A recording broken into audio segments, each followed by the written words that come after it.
ఆమేన్. అందరూ కూర్చున్నాం.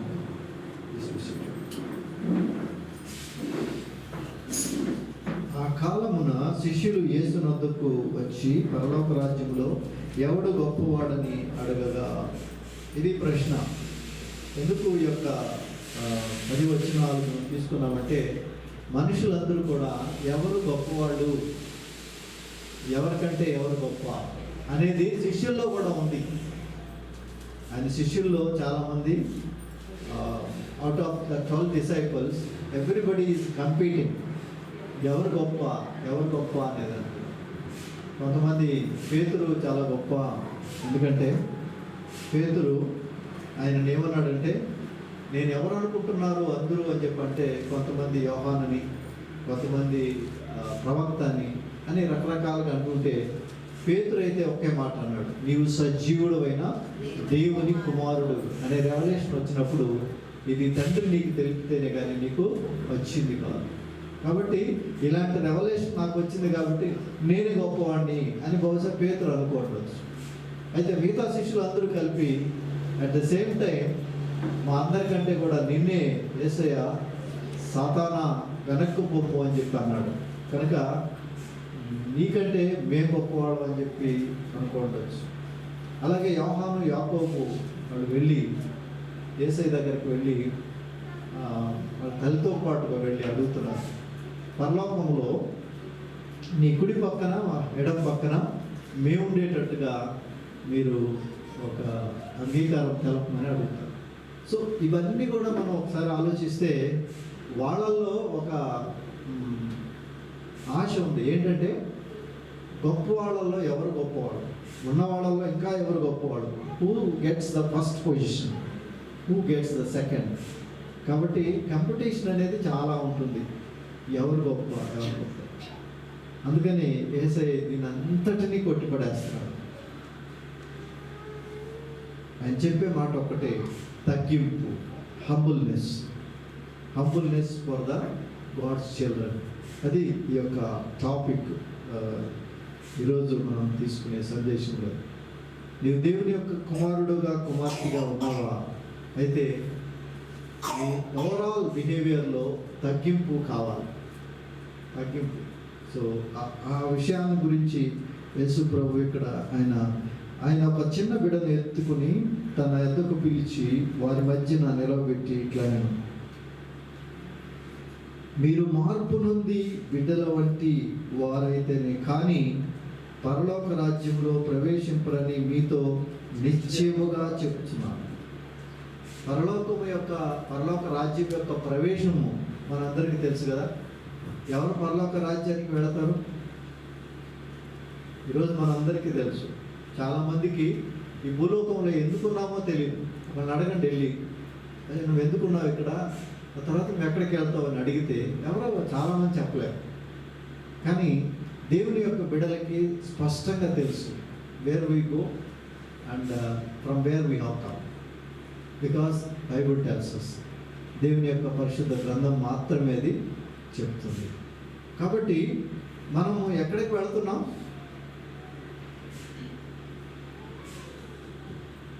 ఎక్కడి నుంచి వచ్చాం? కనీసం మనకన్నా తెలుసు కదా. నేను అందరికి తెలుసు అనుకుంటున్నాను, అందుకని అడుగుతున్నా. ఎక్కడికి వెళ్ళాదాం మనం? పరలోకానికి. కరెక్ట్. కాబట్టి ఇక్కడ ఏం చెప్తున్నారు? అందరూ పరలోకానికి వెళ్ళిపోతారా? మీరు మార్పు నుండి బిడ్డల వంటి వారైతేనే కానీ మీరు పరలోకాన్ని ప్రవేశించారు. That is the criteria. చిన్న బిడ్డ వంటి మనస్తత్వం కావాలంటున్నాడు. మనం ఒక డైరెక్షన్లో అనుకుని వెళుతున్నాం, దేవుడు ఇంకొక డైరెక్షన్లో చూపించి చెప్తున్నాడు. పరలోక రాజ్యానికి వారసుడు ఎవరు? 4వ వచనంలో, ఈ బిడ్డ వలె తన్ను తాను తగ్గించుకున్నవాడు ఎవడో వాళ్ళే పరలోక రాజ్యంలోకి. Are you ready to humble yourself? ఈరోజు నీకు ప్రశ్న, నీవు అంతా తగ్గించుకున్నావు. ఈరోజు చాలామంది చూడండి, చాలా చిన్నదానికి చాలా దూరంగా పరిగెత్తుకెళ్ళిపోతారు. చిన్నది. పరలోక రాజ్యం ఎక్కడ వెళ్తారు? క్షమించరాని స్వభావాలు, లేకపోతే ఒకరినొకరు హెచ్చించుకునే స్వభావాలు, చాలా క్యారెక్టర్స్ చూస్తుంటాం. అబద్ధాలు ఆడే స్వభావాలు, స్పష్టంగా తెలిసిపోతున్నది అబద్ధం ఆడుతున్నాము, కానీ అబద్ధం ఆడుతూనే ఉంటాం. స్పష్టంగా తెలుస్తుంది నిన్ను నీవు హెచ్చించుకుంటున్నావని, కానీ మార్చుకోలేకపోతున్నావు.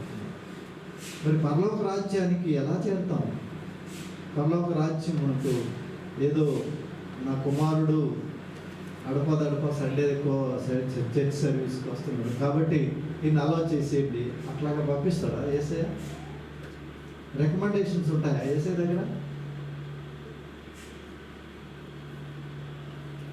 ఉండవు కదా. మరి ఎందుకు ఆ భయం మనలో ఉంటుంది? యేసయ్య కుటుంబస్తులు వస్తే కూడా బయట వాళ్ళ తల్లి తండ్రి వాళ్ళ తల్లి సహోదరులు అక్కడ ఉంటారు. యేసయ్య దగ్గరికి వర్తమానం వస్తుంది, ఏమని? మదర్ తర్వాత సహోదరులు అందరూ అక్కడ వెయిట్ చేస్తున్నారు. కొంచెం అందరినీ ముందుగా ప్రయారిటీ ఉంటే ఎవరు నా తల్లి, ఎవరు నా సహోదరుడు? ఆశ్చర్యమైన మాట వీళ్ళకి ఈ మాటలు వింటుంటే. ఇలాంటి మాటలు యేసు ప్రభు పలికినప్పుడు మనకు చాలా వ్యత్యాసంగా ఉంటాయి. కానీ ఆయన చెప్పేది ఒకటే, ఎవరైనా తన యొక్క దేవుడు పంపించిన ఉద్దేశ ప్రకారంగా తండ్రి రాజ్యానికి వారసులయ్యే విధంగా అలాగా మారకపోతే ఆయన ఎవరిని కూడా యాక్సెప్ట్ చేయడు అనేది చాలా స్పష్టమైన మెసేజ్ పంపిస్తూ ఉన్నాడు. కాబట్టి తగ్గించుకున్న వాళ్ళు హెచ్చించబడతారు. అది reason. The people who humbles themselves, ఎవరికి వాళ్ళే తగ్గించుకోవాలి. నేను ఇంకా తగ్గించుకోవాలి, ఇంకా నేను తగ్గించుకోవాలి అంటే నువ్వు హెచ్చించబడతావు, ఖచ్చితంగా హెచ్చించబడతావు. కానీ నీకు నువ్వే హెచ్చించుకోవక్కర్లేదు కదా. చూడండి సామెతల గ్రంథం 29:23లో భక్తుడైన సొలొమోను సామెతలను చాలా జ్ఞాన రీతిగా రాస్తాడు. ఎవని గర్వము వానిని తగ్గించును, వినయ మనస్కుడు ఘనత నొందును. ఎవరు ఘనత నొందుతారు? ఘనత అంటే హెచ్చింపు. ఎవరు హెచ్చించుకుంటారు? ఎవని గర్వము వానిని తగ్గించును, వినయ మనస్కుడు ఘనత నొందును. వినయ మనస్కుడు ఘనత నొందుతాడు. అలాగే ఎవరి యొక్క గర్వము వాళ్ళు ఏం చేస్తుంది? తగ్గిస్తుంది. అంటే గర్వం అంటే మరి చాలా మంది తెలుసుకోలేరు, కానీ హెచ్చింపు అయితే ఉంటుంది. దాని గురించి యేసు ప్రభు మాట మత్తయి సువార్త 23వ అధ్యాయంలో చాలా చక్కగా చెప్తాడు. యేసు జన సమూహములతో తన శిష్యులతో అక్కడ అంటాడు, శాస్త్రులు పరిసయ్యులు మోషే పీఠం ముందు కూర్చుండు వారు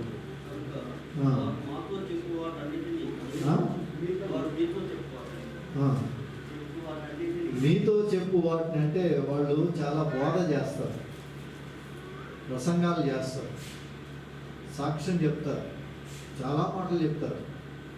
కాబట్టి అవన్నీ వినండి, కానీ వాళ్ళైతే చేయరు. అది కూడా తెలుసుకోండి. మోయశక్యము కానీ భారమైన బరువులు వాళ్ళు మనుషుల భుజం మీద వేస్తారు, కానీ తమ వేలుతో కూడా వాటిని చేయరు. మనుషులు కడబడే నిత్యము తమ పనులన్నీ చేస్తారు పబ్లిక్ అపీరెన్స్ కోసం. జస్ట్ బిహేవియర్ మంచిగా ఉండేటట్టుగా ట్రై చేస్తారు, కానీ వాళ్ళ లోపల మాత్రం మనసు వేరే విధంగా ఉంటుంది. తర్వాత విందులలో అగ్రస్థానాలని, సమాజ మందిరములో అగ్రపీఠములను, సంత వీధులలో వందనాలు, మనుషుల చేత బోధకులు అని పిలువబడతారు. అంటే ఒక ఫంక్షన్ జరిపేటప్పుడు కానీ లేకపోతే ఒక కార్యాల్లో కానీ వాళ్ళు దేన్ని కోరుకుంటారంటే ఉన్నతమైన పదవాలను కోరుకుంటారు. నాకు ప్రయారిటీ ఉండాలి.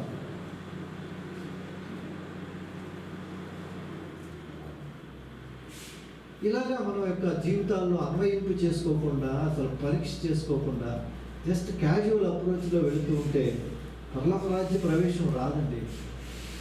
My humble submission. ఎలోహిం సంఘంలో ఎంతమంది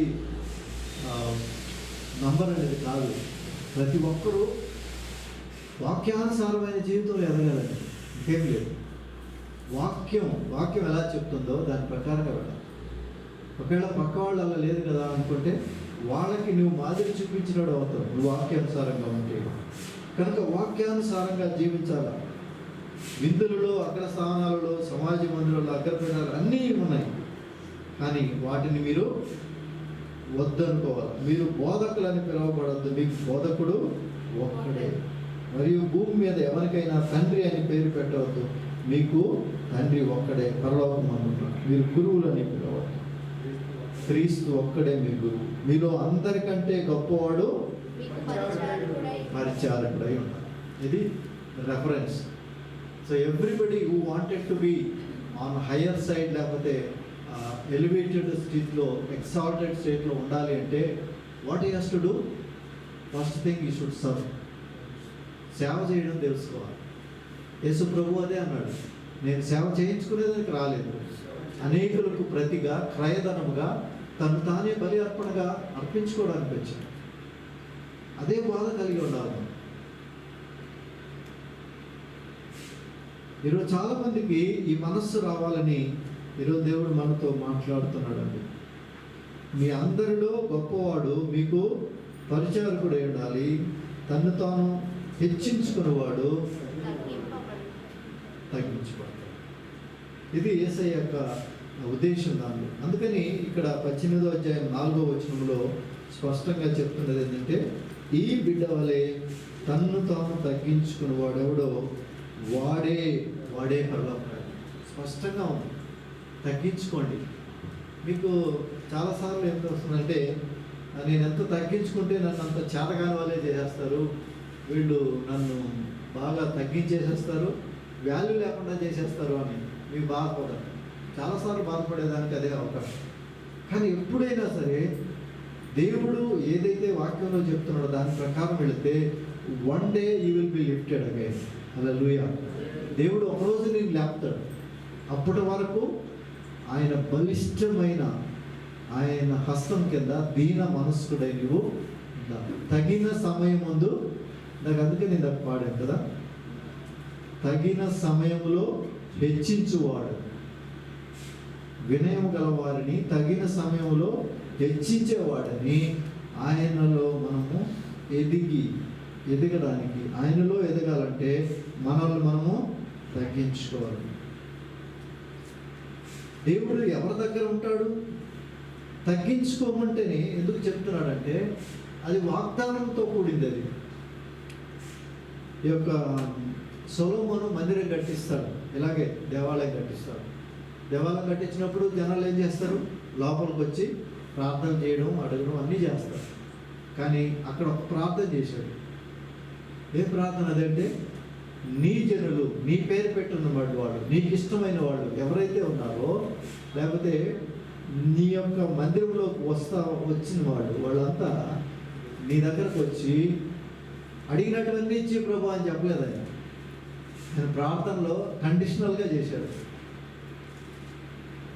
2 దినవృత్తాంతాలు 7వ అధ్యాయం 14వ వచనంలో ఈ మాట రాయబడింది.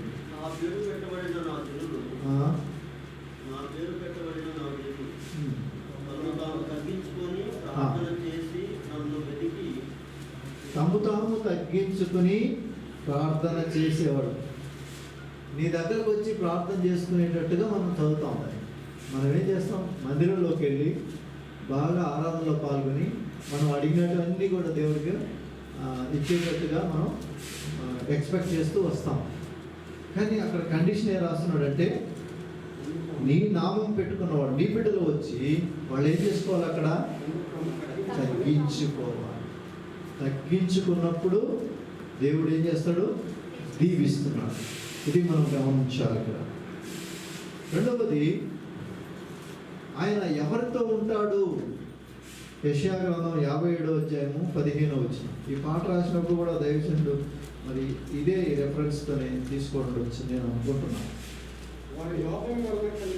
యెషయా గ్రంథం 57:15.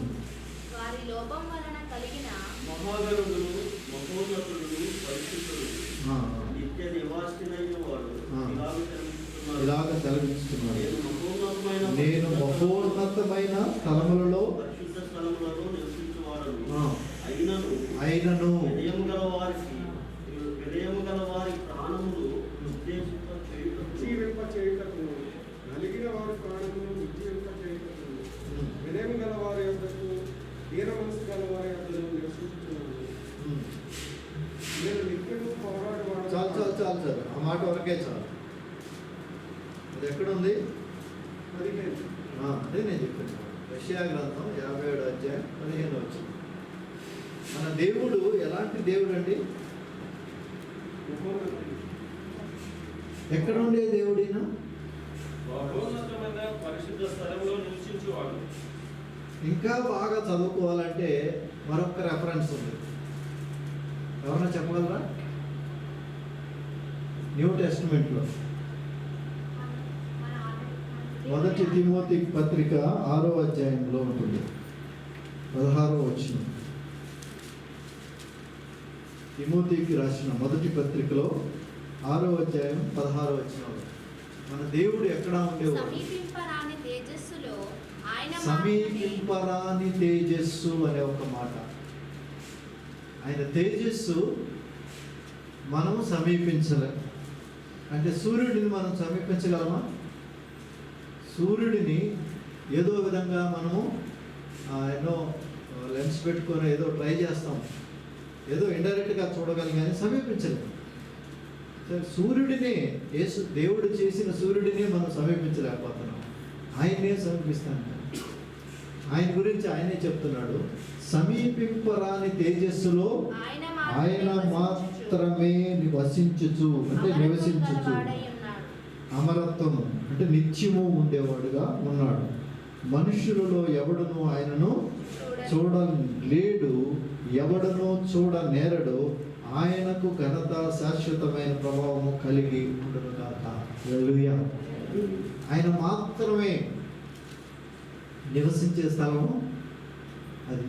కాబట్టి ఈ దేవుడు అంటున్నాడు, నేను మహాగణుడు మహోన్నతుడు ఆయన పరిశుద్ధ స్థలములలోనే నివసించు దేవుడు అయినప్పటికీ, అంటే అంత ఉన్నతమైన దేవుడు, ప్రైమ్ మినిస్టర్ కంటే వరల్డ్ లీడర్స్ కంటే అందరికంటే గొప్పవాడు కదా మన యేసయ్య. అంత గొప్ప దేవుడు ఆయన ఎక్కడ ఉండాలని ఆశపడుతున్నాడు. His desire is to live in a people whose heart is, వాళ్ళ హృదయం ఎలా ఉండాలా? తగ్గించుకుని వినయం కల ఈ మనస్సు వినయంగా ఉంది. అలాంటి మనస్సు కలిగి ఉన్నప్పుడు దేవుడు అక్కడికి వచ్చి ఉంటారు. మనం ఎప్పుడు కూడా అలాంటి మనస్సు కలిగి ఉండాలి. వెంటనే అది ఏదైనా భారమో ఏదైనా వేల మీద కష్టమో అయినా వస్తే వెంటనే అది కడిగేసుకోవాలి. ఆయన అక్కడ వాళ్ళతో ఉంటానంటున్నాడు. రెండవది అదే యెషయా గ్రంథం 66:2 చూస్తే, నేను ఎలాంటి వారిని దృష్టిస్తాను అంటే, ఎవడు దీనుడై ఆ, నలిగిన హృదయం గలవాడై ఆ. నా మాట విని వణుకుచుండునో ఆ. వానినే నేను ఏం చేయాలంట? దీనుడై దేవుడై దీనుడై నలిగిన హృదయం గలవాడై నలిగిన హృదయం కలిగి నా మాట విని ఆ, ఆయన సన్నిధిలో ఎలా ఉండాలంట? ఎవరైనా వణికారా ఇట్లాగా? చలికి వణుకుతారేమో నాకు తెలియదు, కానీ దేవుణ్ణి అలాగా తలంచుకొని ఆయన గొప్ప దేవుడు భయపడి ఆ వణుకు రావాలి. ఆ వణుకు వచ్చినప్పుడు మీరు తప్పులు చేయండి. ఆ వణుకు వచ్చినప్పుడు నీవు అసభ్యంగా ప్రవర్తించు, నువ్వు వెరైటీగా ఉండవు. You will be very straight person. అదే యేసయ్యలో ఉండే ప్రత్యేకత. కాబట్టి వారిని నేనేం చేస్తున్నాను? దృష్టించుచున్నాను అనే ఒక మాట రాస్తాడు అక్కడ. వారిని నేను దృష్టించుచున్నాను. మనందరికీ మాదిరికరంగా యేసు ప్రభు చేశాడండి. ఇది చెప్పడమే కాదు, ఆయన దీనత్వము, యేసు ప్రభు యొక్క దీనత్వం మనందరికీ ఒక సాదృశ్యం. ఆయన శిష్యుల పాదాల దగ్గర వెళ్ళి ఆయన ఒక తువాలు కట్టుకొని అందరికీ ఆయన పాదాలు కడుగుతూ నేర్పిస్తున్నాడు. ఎందుకు? లీడర్ అంటే ఇది. యోహాను సువార్తలో ఉంటుంది, 13:1-7 చదివితే అది ఉంటుంది. మీరు ఎంత చదవద్దు, టైం లేదు. యేసు ప్రభు యొక్క ఆ యొక్క తత్వము, తగ్గింపు ఎంతవరకు వచ్చిందంటే తన శిష్యులకు ఆయన తను ఏంటో చూపిస్తున్నాడు. వెంటనే ఫస్ట్ పర్సన్ ఎవరు? పేతురు. వద్దు ప్రభు, నువ్వు ఎన్నటికీ కరగకూడదు అన్నాడు. నేను కడిగితేనే నాతో నీకు పాలు అంటున్నాడు. అప్పుడు అన్నాడు, కాళ్ళే కదయ్యా, అంతా నా తల నుంచి అంతా కడగ. కాబట్టి ఎంత తగ్గింపు దేవుడు చూపిస్తున్నాడు చూడండి. అవి వంట మనం ఏం నేర్చుకుంటున్నాం? ఎంత హంబుల్నెస్ కావాలి మనం. ఈరోజు చిన్న విషయాల్లో గొడవలు వేసేసుకుంటాం కదా. నువ్వు నన్ను ఇది అన్నావు కాబట్టి నేను ఎంత మంచివాడిని, అరే నన్ను అనేది ఆనందం ఎన్నిసార్లు అనుకోండి. బీ ఫ్రాంక్ అనుకున్నావు కదా. మరి దేవుడిని నమ్ముతున్నావు, ఎందుకు ఊరికే అందరికీ చెప్పక్కర్లేదు. You have to analyse your self. ఎన్నోసార్లు నేను చెప్తున్నాను, మీరు ఎప్పుడైతే యేసు ప్రభువుని మధ్యలో తలంచుకొని వణుకుతావో ఆ రెవరెన్స్తో ఇవన్నీ పోతాయి. పోనీలే అనే స్వభావం అక్కడి నుంచే వచ్చింది. అదే తగ్గింపు అంటే. నువ్వు పట్టి కూర్చున్నావు అనుకో దాన్ని, నేను వదలను దేన్ని. జలగలాగా నీళ్ళల్లో జలగ అనేది ఉంటుంది తెలుసా? చాలామందికి తెలియదు, పల్లెల్లో ఉండేవాళ్ళు తెలుస్తారు.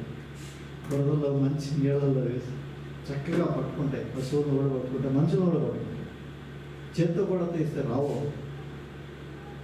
అలాగా నువ్వు పట్టి సమస్యను అట్లా గట్టిగా కూర్చుంటే నీలో హంబల్నెస్ ఉండదు. పోనీలే తెలియక చేస్తున్నాడు.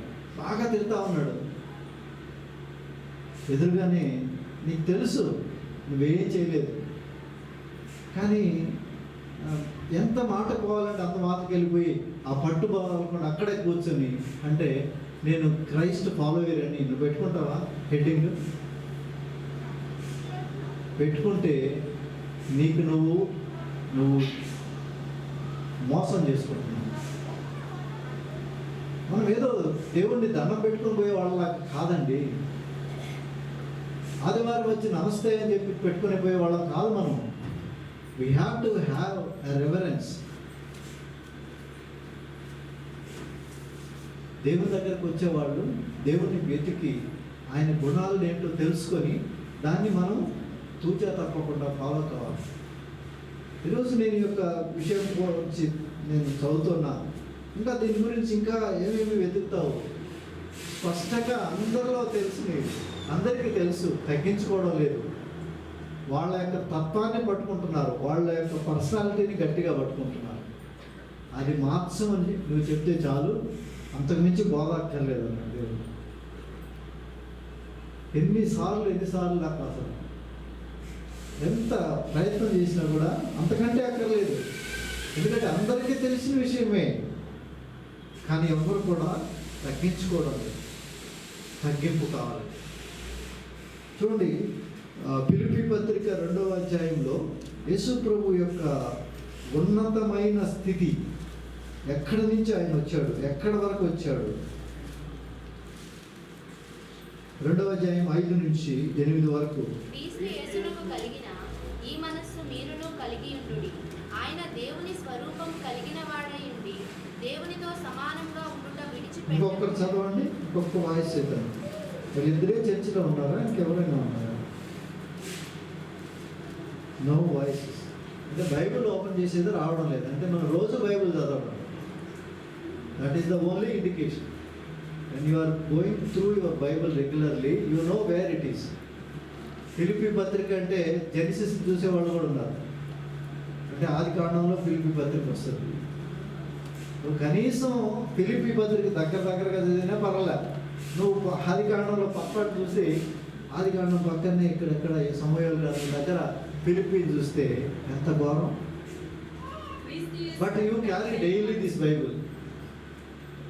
కొంతమంది అయితే డైలీ ఒకటి మారుస్తారు ఉంటారు, అదేంటో ఫ్యాషన్. కానీ బాగా చదవండి. ఎందుకు మరి బైబిల్ని చదవడానికి వణుకుతున్నావు? బైబిల్ చదవడానికే వణికితే దేవుని దగ్గర ఇంకెంత వణకాలి. చూడండి, చదవండి. క్రీస్తు యేసునకు కలిగిన ఈ మనుషుని మీరును కలిగి ఉండుడి. మళ్ళా చదవమ్మా. ఇది తేడా. క్రీస్తు యేసు కలిగిన ఈ మనిషి కాదమ్మా, ఈ మనస్సు.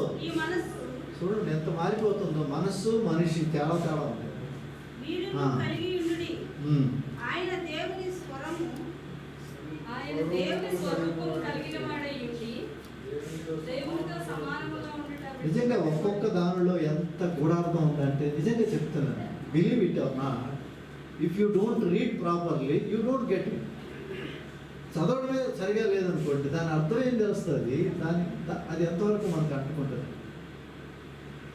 ఆయన క్రీస్తు ఎక్కడి నుంచి వచ్చాడు? ఆయన ఉన్నతమైన అమరత్వములో నుంచి, ఆయన మాత్రమే ఉండగలిగిన స్థితిలో నుంచి దేవుని స్వరూపం ఉండి దేవునితో సమానంగా ఉండి అది విడిచిపెట్టకూడని భాగ్యం అని ఎంచుకోలేదు. కానీ మనుషుల పోలికగా పుట్టి దాసుని స్వరూపము ధరించుకుని తన్ను తానే వ్యక్తునిగా చేసుకుని మరియు ఆయన ఆకారమందు మనుష్యుడుగా కనబడి మరణము పొందినంతగా, అనగా శిలువ మరణము పొందినంతగా విధేయత చూపించిన వాడయ్యాడు. హల్లెలూయా, హల్లెలూయా. చూపిన వాడే తను తాను తగ్గించుకోవడం అంటే మాటల్లో కాదండి. ఇది it's not so simple word. ఇది ఎక్కడి నుంచి ఎక్కడికి తగ్గించుకున్నాడు ఆయన? ఎక్కడి నుంచి ఎక్కడికి తగ్గించుకున్నాడు ఆయన? అమరత్వం అంటే ఎటర్నిటీ. ఎటర్నిటీ రెండు దగ్గరలో ఉంటుంది. హెల్లో అమరత్వం ఉంటుంది, ఎటర్నిటీ అక్కడ కూడా ఉంది. కానీ ఆయన మాత్రమే ఉండదగినవాడు, వ్రతంలో ఉండేవాడు. ఆయనకి చావులేదు కనుక అమరత్వం. కానీ ఉండేది ఆయన మాత్రమే. ఆయన దగ్గర నుంచి ఎవరు వెళ్ళలేదు. Approach nobody can approach. ఎందుకంటే ఆయన యొక్క తేజస్సు అలాంటిది. చూసి చచ్చిపోతాడు. మోషే అన్నాడు, నేను చూడాలి ప్రభు అంటే, ఎందుకయ్యా అడుగుతున్నావు చచ్చిపోతావు అంటే, only you can see my back అని పాస్ బై. అక్కడ అలాగా పాస్ అయ్యాడు అంటే అంతే. అలాంటి దేవుడు ఆయన మాత్రమే ఉండదగిన అంత ఉన్నతమైన రిచెస్ట్ స్టేట్ నుంచి ఎంతవరకు వచ్చాడండి? ఆయన భూలోకానికి వచ్చాడు, మనుషుల మధ్యలోకి వచ్చాడు. ఆ మనుషుల మధ్యలో కూడా అది శిలువ మరణం అంటే రోమా ప్రభుత్వం చాలా హీనమైన డెత్ పెనాల్టీ అన్నమాట. అది దానికి వచ్చాడు, చనిపోయాడు, తిరిగి లేచాడు.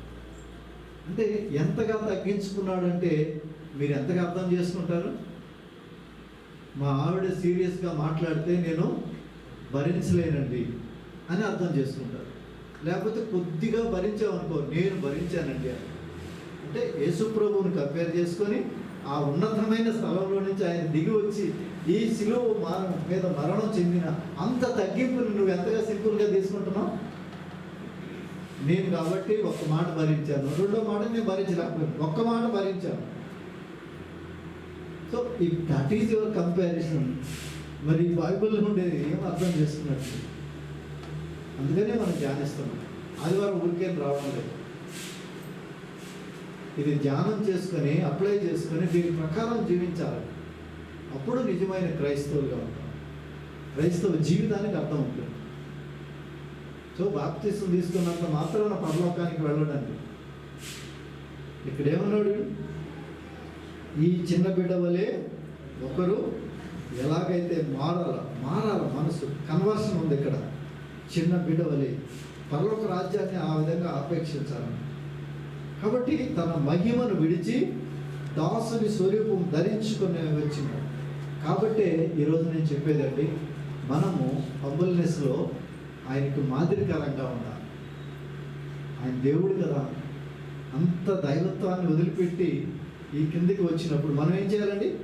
వాటిని మనము కనపరచాలి, so today my appeal to all of you and me also, ఎప్పటికప్పుడు మనం దీన్ని సరిచేసుకోవాలి, తగ్గించుకోవాలి.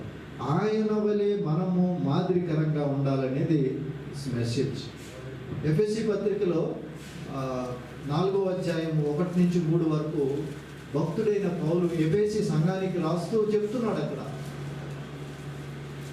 కాబట్టి మీరు ఆ, సమాధానమును బంధము చేత ఉమ్, ఆత్మ కలిగించు ఐక్యమును కాపాడుకొనుటయందు ఉమ్, శ్రద్ధ కలిగిన వారై ఉమ్, ప్రేమతో ఒకరినొకడు సహించుచు ఉమ్, మీరు పిలువబడిన పిలుపుకు తగినట్లుగా ఉమ్, దీర్ఘశాంతంతో కూడిన సంపూర్ణ వినయముతోను ఉమ్. సాత్వికముతోను నడుచుకొనవలనని ఆ. ప్రభువును బట్టి ఖైదీనైన నేను మిమ్మల్ని బ్రతిమాలుకొనుచున్నాను. చాలు.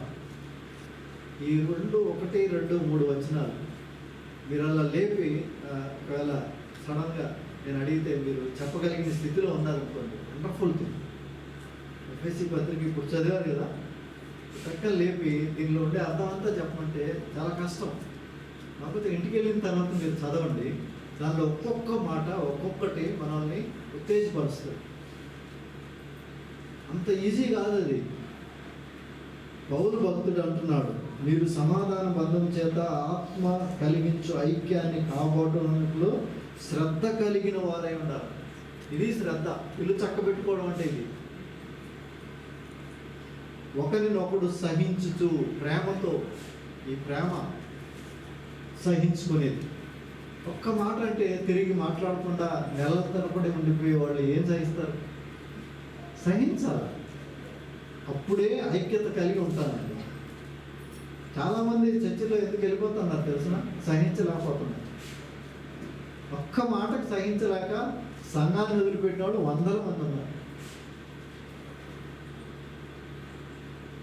చెరువు మీద అలిగి స్నానం చేయకుండా ఉండేవాళ్ళు ఎవరు నాకు తెలియదు, కానీ అలాంటివి కూడా ఉంటుంది. దాని మీద అలిగడం, చెరువు బాగాలేదు, అదే నీరు ఇస్తుంది, కానీ వీడు దాని మీద కూడా అలుగుతున్నాడు. కాబట్టి అలిగే దానిలో కూడా ఒక పద్ధతి ఉంది.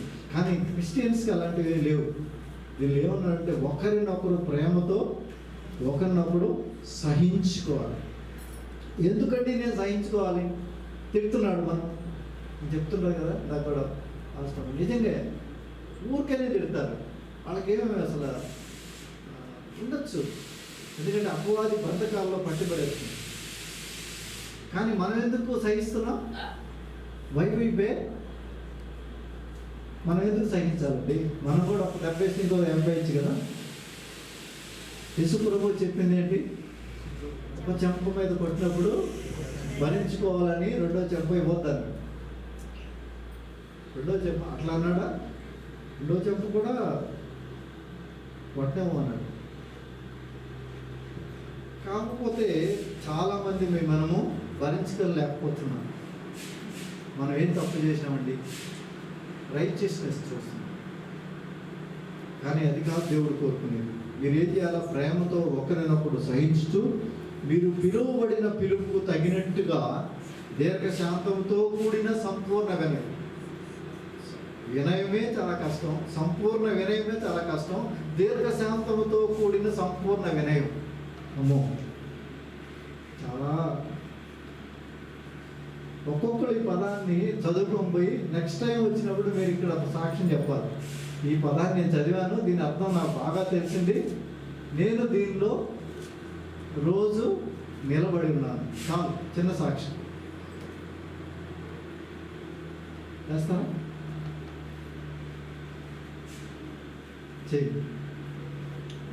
చేయడానికే ఒప్పుకోకపోతే ఇంకేం, ప్రయత్నం కూడా చేయకపోతే ఇంకేం చేస్తారు? దేవుడు చేయాలి, ఖచ్చితంగా చేయాలి. మీకు ఆప్షన్ ఏం లేదు. ఎంతమంది చేస్తారు నేనేం అడగను, కాదు, it has to be done. ఇది కంపల్సరీ. ఇందులో ఏవో ఆప్షనల్ ఉంటే ABCD మీకు ఎగ్జామ్ పెట్టేటప్పుడు ఇస్తాను కదా, ఏదో ఒక టిక్ చేసిపోతూ ఉండొచ్చు. ఇక్కడ అలా కాదు. ఇక్కడ ఏమన్నాడంటే సంపూర్ణ వినయంతో, దాంతోపాటు ఇంకోటి సాత్వికముతో నడుచుకోవాలని ప్రభువుని బట్టి మిమ్మల్ని బతిమలాడుచున్నాను. ఇది మనము కనపరచాల్సిన వినయం. ఇంకొకటి కొలసీ పత్రిక 3:12 ధరించుకోవాల్సిన విషయం కూడా చెప్తున్నాడు అక్కడ. కొలసీ 3:12 కాగా దేవుని చేత ఏర్పరచబడిన వారును పరిశుద్ధులను ప్రియులైన వారికి తగినట్లు మీరు జాలిగల మనస్సును, దయాత్వమును, వినయమును, సాత్వికమును, దీర్ఘశాంతమును ధరించుకొనుడి. ఏం చేయాలి మీరు? ఏం చేయాలి? ధరించుకోవడం అంటే ఏం చేయాలి? ఏదో బట్టలు తర్వాత ఇంకా ఏదైనా అనేకమైన ఎక్స్టర్నల్ థింగ్స్ మనం ధరించుకోవచ్చు, కానీ ఇక్కడ అది కాదు కదా చెప్పేది. ఏం ధరించుకోవాలంట? జాలిగా, అంటే ఏర్పరచబడిన వారైన పరిశుద్ధులకు ప్రియులుగా, వాళ్ళకి తగినట్టుగా మీరు ఏం చేయాలంట? జాలి గల మనస్సు, దయాళత్వము, వినయము, సాత్వికము, దీర్ఘశాంతం. ఇది ఒక గొప్ప మెసేజ్. ఇది ఇవన్నీ కూడా కూర్చుంటే దీని మీద మనం ఒక రాత్రి ధ్యానం చేయొచ్చు.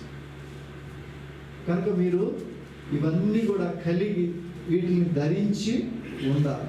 వినయం.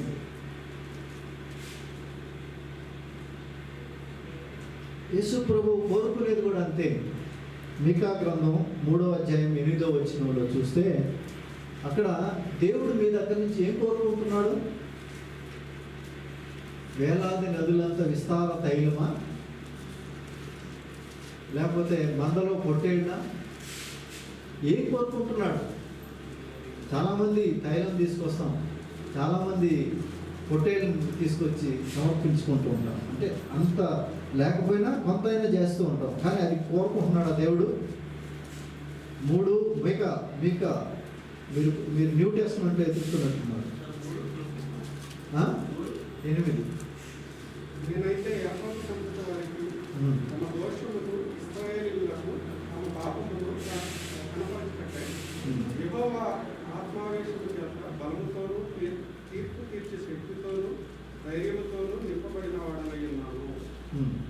మనుష్యుడా, ఏది ఉత్తమమో అది నీకు తెలియజేయబడి మనుష్యుడా, ఏది ఉత్తమమో అది నీకు తెలియజేయబడి ఉన్నది. అది నీకు తెలియజేయబడి ఉన్నది. న్యాయముగా నడుచుకొనుటయు, కనికరమును ప్రేమించుటయు, దీన మనస్సు కలిగి నీ దేవుని ఎదుట ప్రవర్తించుటయు ఇంతే కదా యెహోవా నిన్ను అడుగుచున్నాడు.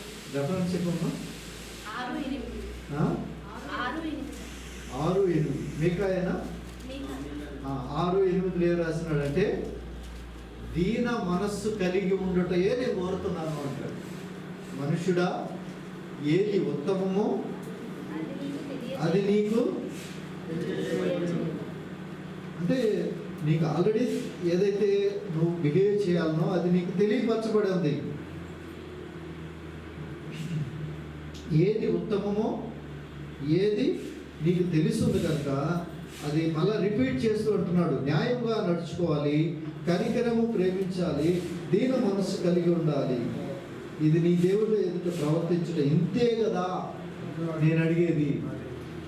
హల్లెలూయా. ఇంతే కదా దేవుడు అడిగేది. హల్లెలూయా.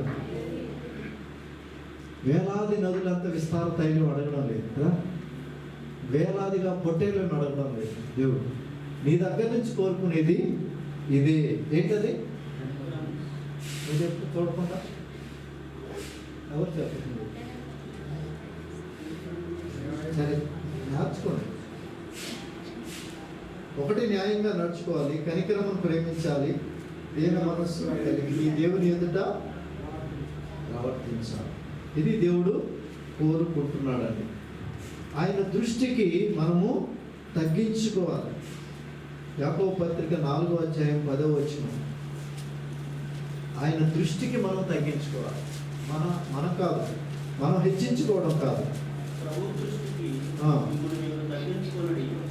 దృష్టికి, ఆయన దృష్టికి మనం తగ్గించుకోవాలి. అలాగే 1 పేతురు 5:6 అంటాడు, ఆయన దీన మనస్సు, బలిష్టమైన ఆయన హస్తం కింద మీరు ఎలా ఉండాలా? దేవుడు తగిన సమయమును హెచ్చించున్నట్లు బలిష్టమైన చేతి కింద మీరు దీన మనసు. అన్నీ కూడా దీన మనసేనండి. బైబిల్ అంతా కూడా ఇదే చెప్తుంది. మరి మనకు దీన మనసు లేకుండా ఉంటే మనము ఏమైపోతాం? హెచ్చించబడతాం, హెచ్చించబడిన వాళ్ళు తగ్గించబడతారు. కాబట్టి ఇవన్నీ కూడా దాని గురించి చెప్పిన ఉదాహరణలే. మీరు ఒక్కసారి ఇవన్నీ కనుక చూస్తే 18వ అధ్యాయము ఇప్పుడు తర్వాత 7వ వచనం చూస్తున్నాం. అభ్యంతరములు రాక మానవు, ఎవని వలన వచ్చునో ఆ మనుషునికి శ్రమ కాగా, నీ చెయ్యి అయినా పాదమైన అభ్యంతరపరిచిన ఎడల దాన్ని నరికి పారేసేయమంటాడు. ఏంటంటే బైబిల్లో అంతా నరకడాలు, పొడవడాలు ఉన్నాయి అని కూడా మనకు వస్తుంది కదా. ఇది దేనికోసం చెప్తున్నాడు?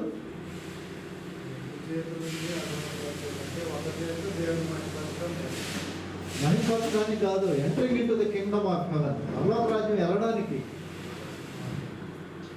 వాళ్ళ చేతిలో వీళ్ళ చేతిలో ఏదో ఒకటి అట్లా పట్టుకొని వెళ్ళిపోతాను అనుకుంటారు కదా, అట్లా కాదు.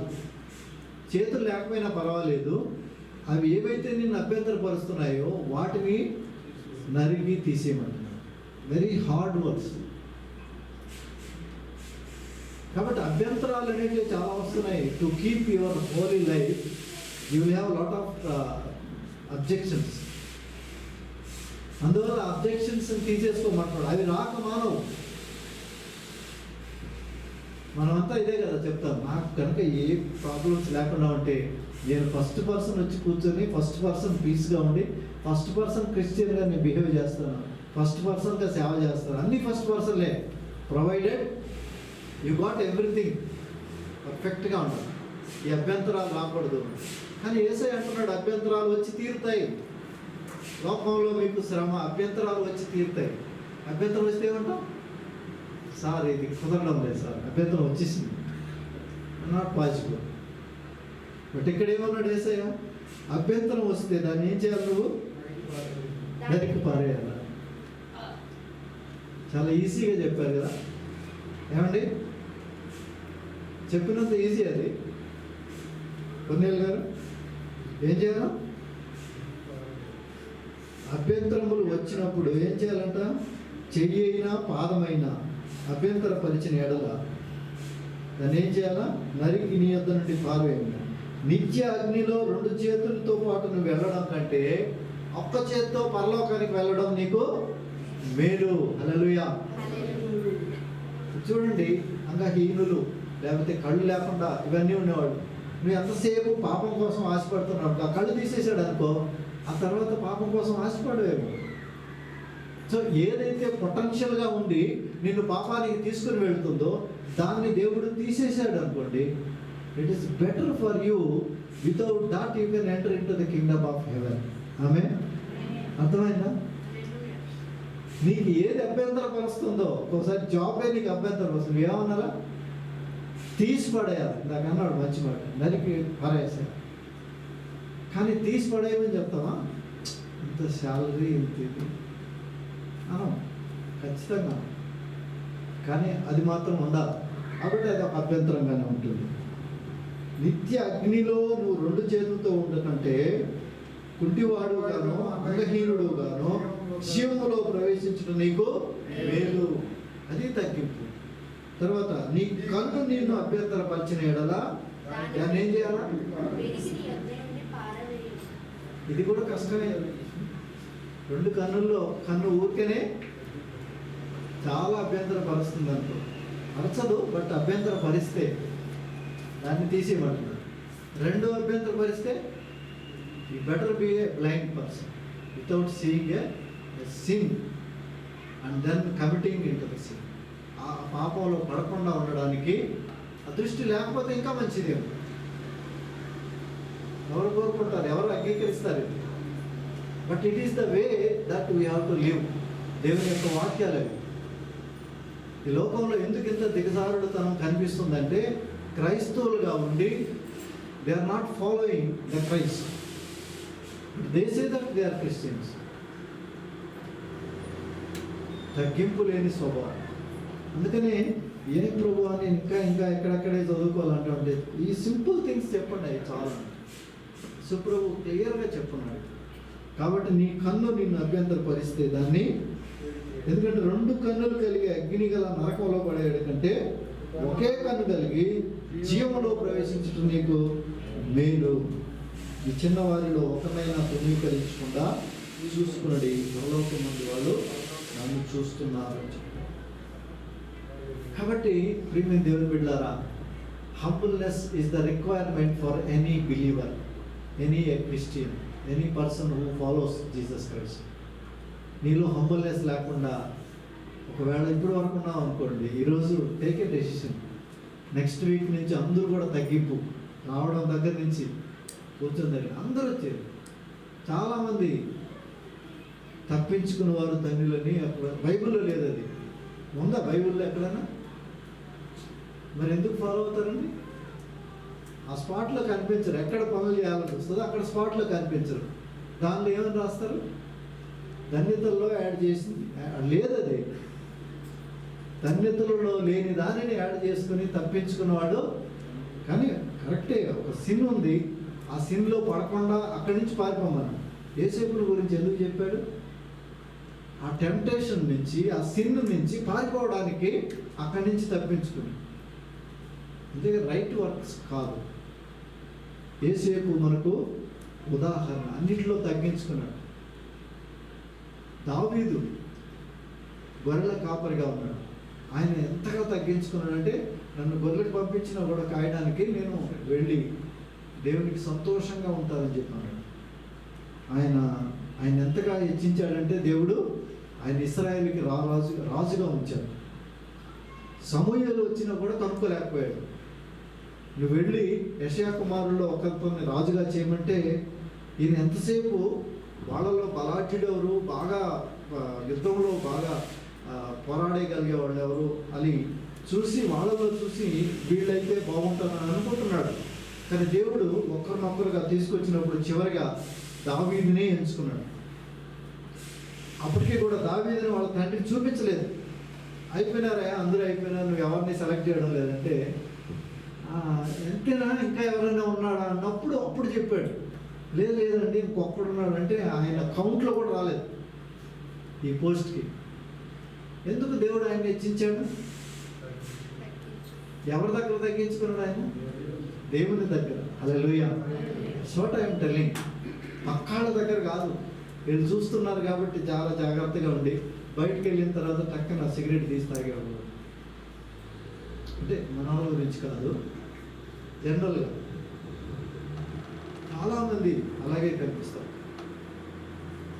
బైబిల్లో ఎక్కడ ఉందండి సిగరెట్ తాగకూడదని అనేవాళ్ళు కూడా. కనుక మోడల్గా మీరు లేకపోతే మీ క్రైస్తవత్వం దేనికి పనికిరాదు. చాలామంది అన్యులు బాగుంటారు మనకంటే. కనుక అన్నిటికంటే ఒక మోడల్గా మనం ఉండాలని దేవుడు కోరుకుంటున్నాడు. ఆసా అనే ఒక రాజు పాత నిబంధనలో చాలా ఉన్నతంగా దేవుని కోసం పనిచేస్తాడు. చాలా ఆదర్శంగా పనిచేస్తాడు ఆసా. ఆయన ప్రార్థనకి పెట్టాడు. కానీ ఒక స్టేజ్ వచ్చేసేటప్పటికి 36 సంవత్సరాలలో 35 సంవత్సరాలు యుద్ధమే లేకుండా ఉంటుంది ఆయన. కానీ 36వ సంవత్సరం వచ్చేటప్పటికి ఆయనలో కొంత రాజీతత్వం మొదలవుతుంది. దేవుని మీద కాకుండా మరి పక్క రాజు, అప్పటికే 2 రాజ్యాలుగా ఉన్న యూదా రాజ్యం ఉంది, ఇశ్రాయేల్ రాజ్యం 2గా ఉంది. ఇశ్రాయేల్ రాజ్యం దండెత్తి వస్తుంటే అతనితో పోరాడడానికి దేవుని దగ్గర ఒక సహాయానికి వెళ్ళకుండా అన్య రాజు అయిన సిరియా రాజు హెల్పర్కి వెళ్తాడు. దేవుని మీద అంత ఆధారపడినవాడు. ఒక స్టేజ్ వచ్చింది, 35 సంవత్సరాల వరకు దేవుడు చక్కగా నడిపించాడు. బట్ అక్కడ వరకు సరిపోలేదు. వెంటనే అన్యుడైన సిరియా రాజు హెల్ప్ తీసుకొని ఇశ్రాయేల్ రాజు తరం కొడతాడు. ఆడ వరకు బాగానే ఉంది. తర్వాత దేవుడు మాట్లాడతాడు, నువ్వు దేవుని మీద ఆధారపడలేదు, నీవు హెచ్చించుకున్నావు, ఇంకొక రాజు హెల్ప్తో నేను ఫైట్ చేస్తాను అనుకున్నావు, కాబట్టి నీ తత్వం అయిపోయింది అని దేవుని యొక్క ప్రవక్త, దేవుని యొక్క కుమారుడు వచ్చి చెప్పినప్పుడు ఏం చేయాలి? అప్పుడు నువ్వు, చాలామందికి జరిగేది ఇదే, తప్పులు చేయరని కాదు, కానీ ఆ తప్పు ఎవరైనా దేవుని యొక్క బిడ్డ వచ్చి బాబు ఇది చేయొద్దునైనా అంటే ఏం చేయాలా? ఏం చేయాలి చెప్పండి? తిరుగుబాటు చేయాలా? అదేనన్నా చెప్పేది? ఏం చెప్తున్నావు? వినాలి. విని ఏం చేయాలా?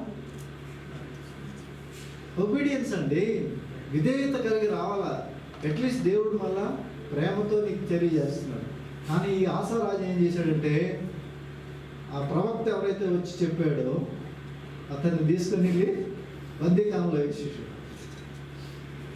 తిరుగుబాటు చేసి రౌద్రమైన ఎవడైనా నాకు చెప్పడానికి, నేను మంచివాడిని కదా అంటే, ఇంతగా బాగా ఉండి ఇంతగా బాగా సంఘంలో బాగా తిరిగి మరి ఫైనల్గా హెచ్చింపు ఎంతగా వెళ్ళిపోయిందంటే చెప్పినా కూడా తెలుసుకోలేని పరిస్థితులు.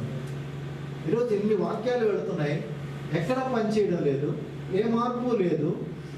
మరి జీవితంలో ఆశీర్వాదం కావాలంటే ఎలా వస్తుంది? పరలోక రాజ్యం వెళ్ళిపోవడానికి ఏదన్నా ఎవరో ఒక కాళ్ళు చేయి పట్టుకొని వెళ్ళడానికి కదా అవదు.